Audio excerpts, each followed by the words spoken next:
जय जय श्री राधे। जिंदगी जख्मों से भरी है, वक्त को मरहम बनाना सीख लें।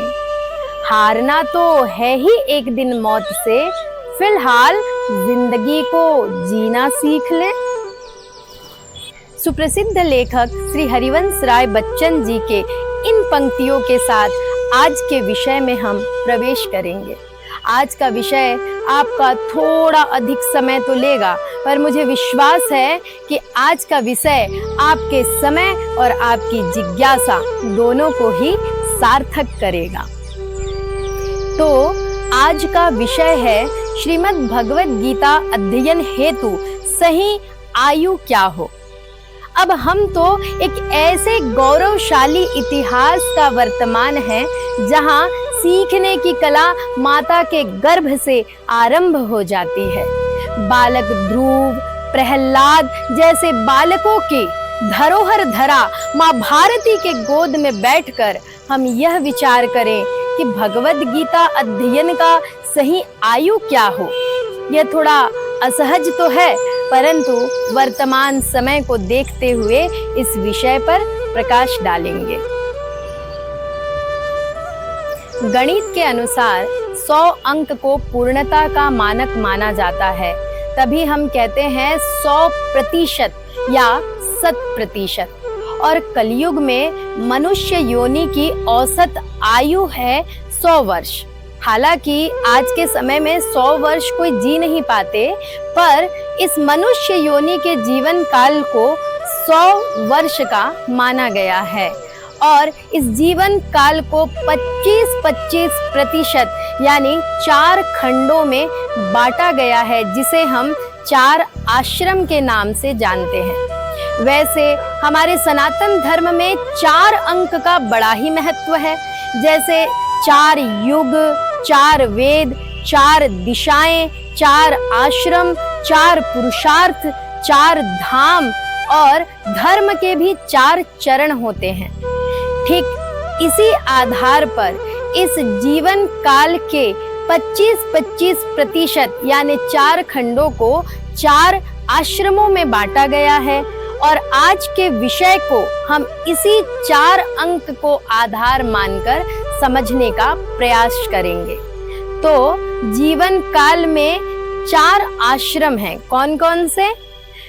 ब्रह्मचर्य आश्रम, गृहस्थ आश्रम, वानप्रस्थ आश्रम और संन्यास आश्रम। अब इसी जीवन को सार्थक करने के लिए हमारे सनातन धर्म में 4 पुरुषार्थ बताए गए: धर्म, अर्थ, काम और मोक्ष। अब इन 4 पुरुषार्थों को थोड़ा सा सरल शब्दों में रूपांतरित करती हूँ।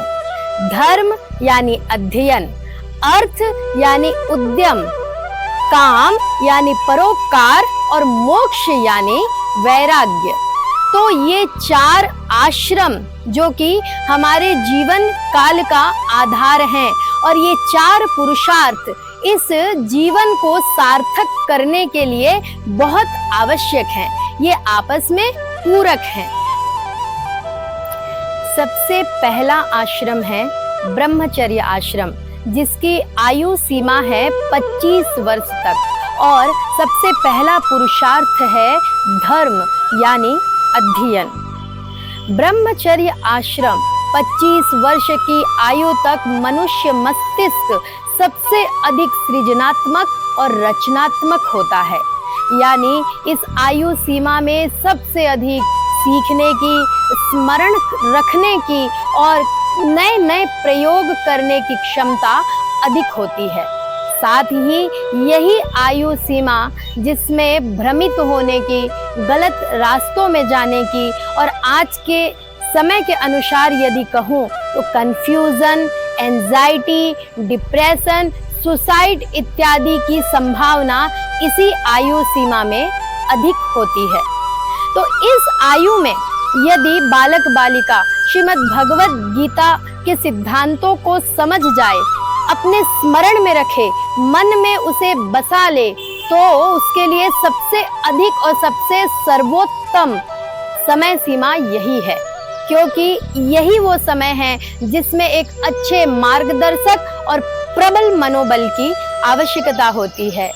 हर मनुष्य के लिए ब्रह्मचर्य आश्रम का सही अर्थ यही है कि ब्रह्मचर्य आश्रम में जितना सीख सको, जितना पढ़ सको और अपने जीवन के लिए एक लक्ष्य को निर्धारित कर सको।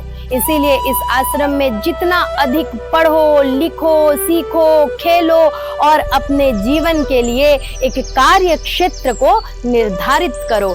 यही ब्रह्मचर्य आश्रम का सार्थक अर्थ है। दूसरा आश्रम है गृहस्थ आश्रम, जिसकी आयु सीमा है 25 से 50 वर्ष और दूसरा पुरुषार्थ है अर्थ यानी उद्यम। गृहस्थ आश्रम जीवन का वो पड़ाव है जिसमें हम समाज और परिवार के रिश्तों के प्रति उत्तरदायी हो जाते हैं। अपना दायित्व निभाते निभाते कई बार हम भूल जाते हैं कि हमारा कार्य क्षेत्र क्या है, जबकि यही वो समय है जब हमारा शरीर पूर्ण ऊर्जा से परिपूर्ण होता है, हमारा मन प्रबल उत्साह से भरा होता है और हमारी बुद्धि में संपूर्ण ज्ञान होता है।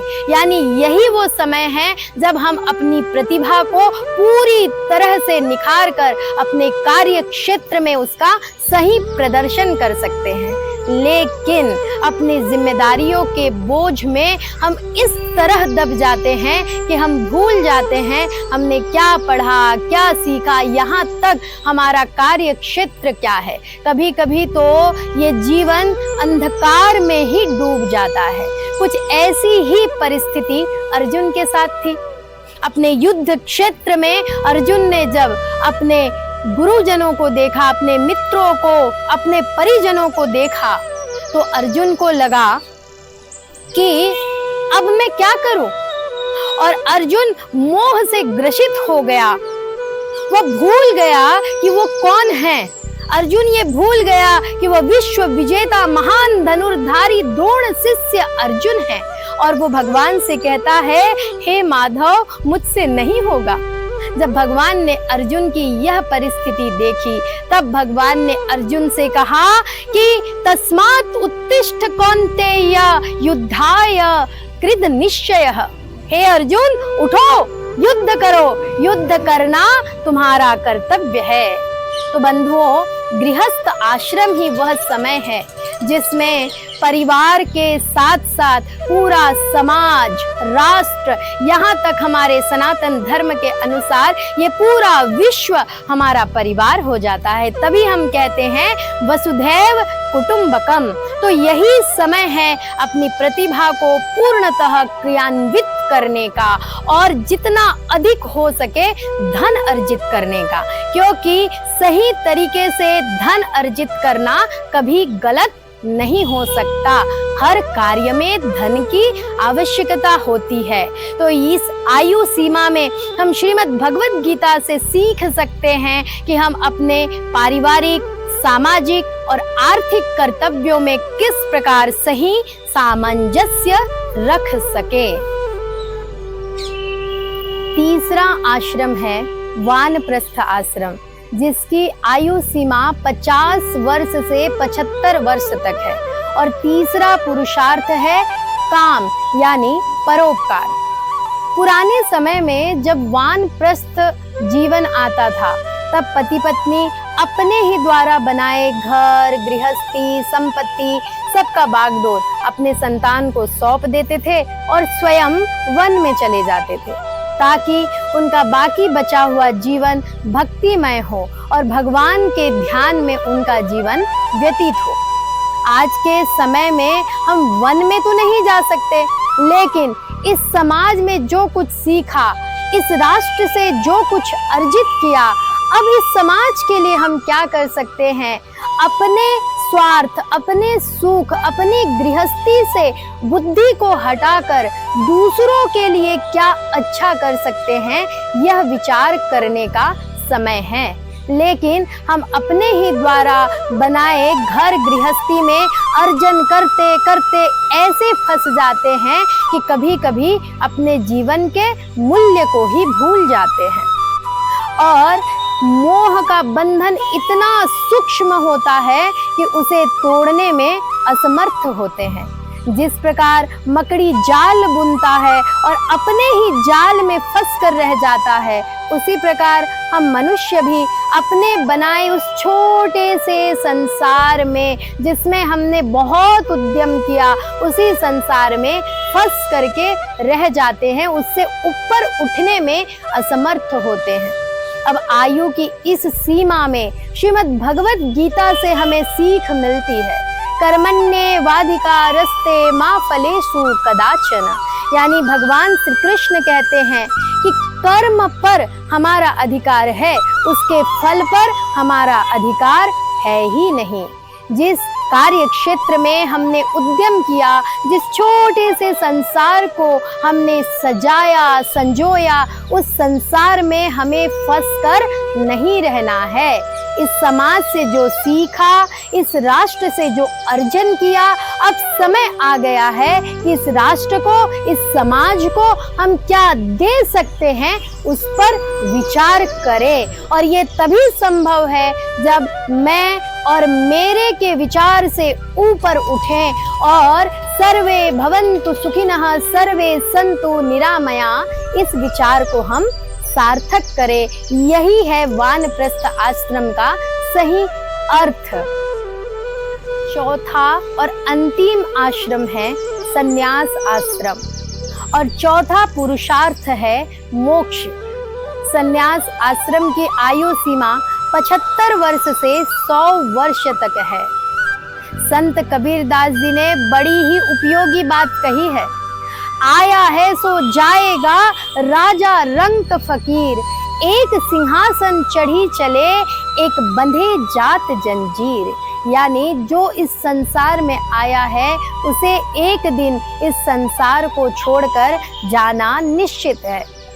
अब संन्यास आश्रम जीवन का ऐसा पड़ाव है जिसमें यह शरीर, मन, बुद्धि सब शिथिल हो जाता है। चाहे फिर व्यक्ति बड़े से बड़ा प्रतिभाशाली क्यों ना हो, बड़े से बड़ा धनवान और प्रतिष्ठित व्यक्ति क्यों ना हो, जीवन के इस पड़ाव में अकेला और उपेक्षित अनुभव करता है। सैया पर पड़े पड़े अपने संपूर्ण जीवन का अवलोकन करता है और विचार करता है, क्या इस समय के लिए मैं जीवन भर भागता रहा?